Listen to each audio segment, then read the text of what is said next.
નમસ્તે. અનેક લોકોને આપણે બોલતા સાંભળ્યા છે કે 60 વર્ષમાં કોંગ્રેસે શું કર્યું. આ બોલનાર વ્યક્તિ અજ્ઞાની હોય, ઇતિહાસથી અભ્યાસુ ન હોય, ભણેલો ન હોય, કે પછી કોઈને કોઈની આભા નીચે આવેલો ખોટી સમજ પોતાના માનસ પટેલ ઉપર પ્રભાવિત થયેલી વ્યક્તિ હોય. એવી વ્યક્તિ જો બોલે તો આપણે એને ગણના પાત્ર ન ગણીએ અથવા તો એને આપણે ધ્યાનમાં ન લઈએ.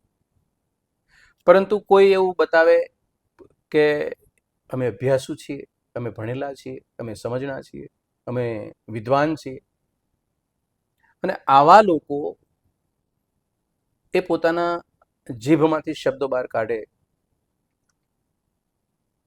કે આઝાદી પછીના 60 વર્ષમાં કોંગ્રેસે શું કર્યું.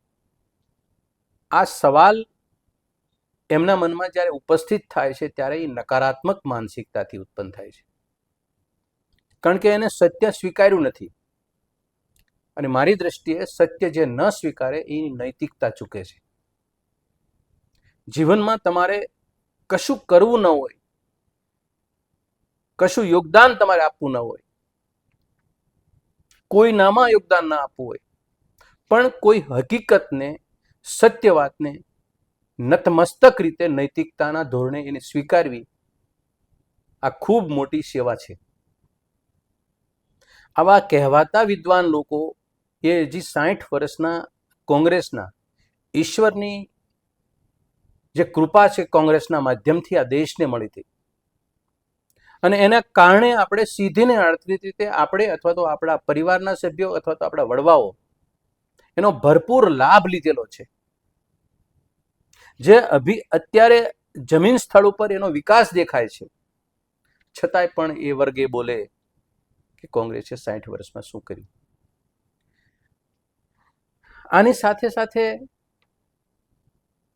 એક વાત આપણને એ પણ યાદ આવે, અને એ વાત એટલા માટે યાદ આવે કે આપણે કલ્પના કરીએ. આઝાદી પછી પંડિત જવાહરલાલ નહેરુના વડાપ્રધાન પદની નેતૃત્વ નીચે સરદાર વલ્લભભાઈ પટેલે 562 રજવાડાઓનું એકત્રીકરણ કર્યું અને દેશના તમામ રજવાડાઓને રાજાશાહીમાંથી મુક્ત કર્યા અને લોકશાહીની અંદર વિશ્વાસ અપાયો.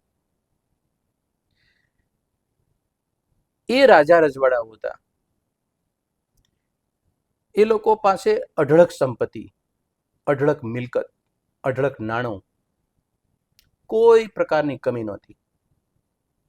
એના જીવનમાં, એના પરિવારમાં, એના વંશ વારસામાં કંઈ ઘટતું નહોતું. છતાંય એક શબ્દ ઉપર વિશ્વાસ મૂક્યો કે આપણે લોકશાહીમાં આપણે ભરોસો મૂકવાનો છે, અને એ ભરોસો મૂકી પોતાનું રાજાપણું એ સરદાર પટેલ અને દેશના ચરણે ધરી દીધું. મિલકત આપી દીધી, તામઝામ, એનો ઠાઠમાઠ એ બધું આપી દીધું. એને વળતર કશું નથી મળ્યું, આપવા સિવાય કશું નથી મળ્યું અમને. આપણે અહીંયા 60 વર્ષની વાતો જે કોંગ્રેસે શું આપ્યું, કોંગ્રેસે શું કર્યું, એની બળતરાના નામે આપણું બૌદ્ધિક વાપરીએ છીએ, ત્યારે એ કલ્પના કરી ખરી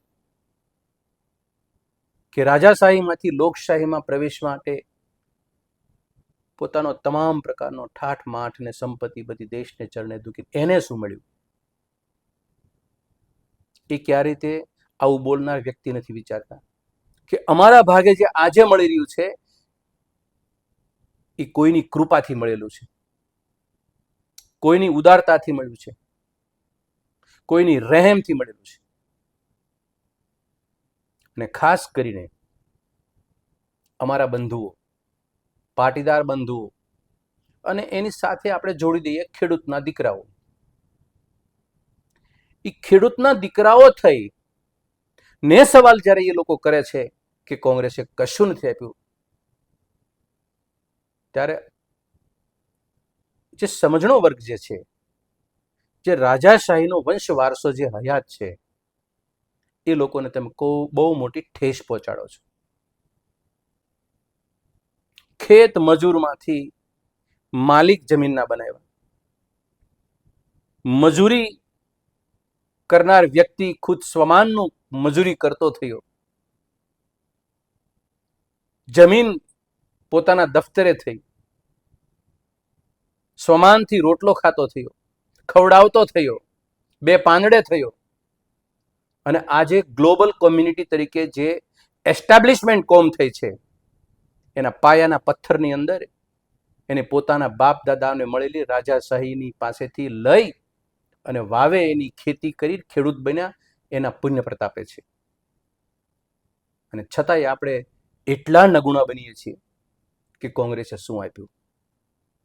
સૌરાષ્ટ્રના મુખ્યમંત્રી ઢેબરભાઈના એક વિચારથી પંડિત નહેરુએ લીધેલો નિર્ણય છે કે જે રજવાડાની જમીન વાવતો હશે એ ખેડૂત માલિક બનશે, એ પોતાની માલિક.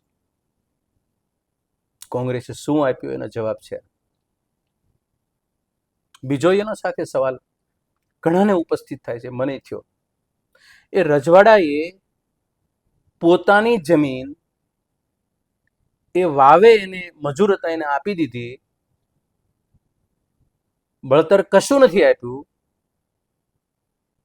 કોઈ કમિટમેન્ટ નથી એની પાછળ ભવિષ્ય આપવાનું, અને છતાંય આજે એ પોતે અત્યારે સ્વમાનથી કહે છે કે અમે લોકોએ તમને આપ્યું છે એ કોઈ કૃપા નથી કરી. આ એનું વટપણ ને મોટપ આજે પણ એ રજવાડાઓ દેખાડી રહ્યા છે.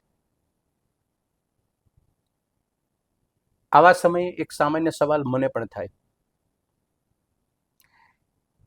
કે જે રજવાડાએ યોગદાન આપ્યું દેશ માટે, સરદાર પટેલ અને પંડિત નહેરુનું નેતૃત્વ નીચે પોતાનું ઓળખાણ ભૂલાવી નાખી, ત્યાં સુધીનું યોગદાન આપ્યું. આજે સગા 3 ખેડૂતના દીકરાઓ ભાઈઓ છે. નાનો ભાઈ હોય કે નબળો હોય, આર્થિક રીતે મજબૂત ના હોય, કોઈ પીડા ભોગવતો હોય, જરૂરિયાત વાળો હોય, એના જ પરિવારનો એનો જ સગો ભાઈ હોય, ગણ્યા ગાંઠા દાખલા બાદ કરતા કોઈ એના ભાઈની મદદ કરી ખરી ખેડૂતના દીકરાએ? આપણે આપણા ભાઈને મદદ નથી કરી શકતા એક વીઘો આપવાની, અને એવી વ્યક્તિઓ પૈકીની બોલે છે કે કોંગ્રેસે અમને શું આપ્યું, કોંગ્રેસે દેશને શું આપ્યું. ઇતિહાસને આટલો બધો ભ્રમિત કરી ખોટો ચિતરવાની માનસિકતાથી મોઢામાંથી શબ્દો બહાર ના કાઢવા જોઈએ. જો આપણે આપણા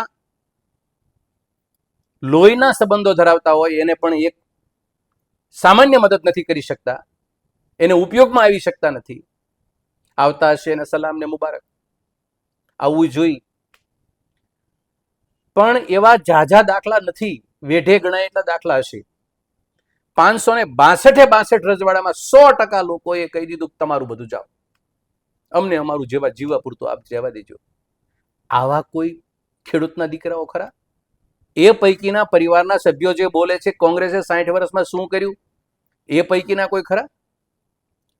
એટલે મારી એક નૈતિકતાના ધોરણે સ્વીકારવાની એક સમજ છે કે મારા દેશમાં આઝાદી પછી પંડિત જવાહરલાલ નહેરુની નેતૃત્વ નીચે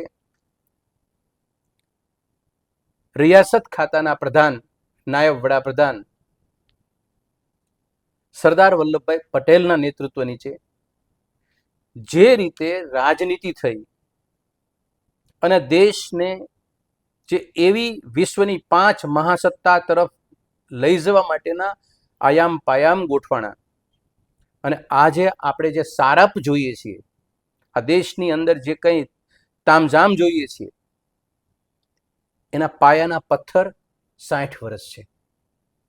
અને 60 વર્ષની એની મહેનત, એની દિશા, એની કટિબદ્ધતા, રાષ્ટ્ર પ્રત્યેનો સમર્પિત ભાવ, એ તમામ એ આગેવાનોમાં ઠસોઠસ ભર્યું હતું. એ જમીન ઉપર ઉતારી અને દેશને બે પાંદડે કરવાના પ્રયત્ન કર્યા હતા. એના કારણે અત્યારે આપણે અને પછી આપણે બોલીએ છીએ કે 60 વર્ષમાં કોંગ્રેસે શું કર્યું હતું. એટલે આપણે સ્વસ્થ થઈ 562 રજવાડાના વારસદારોને પહેલાં નમન કરીએ, પંડિત નહેરુ અને સરદાર પટેલને નમન કરીએ.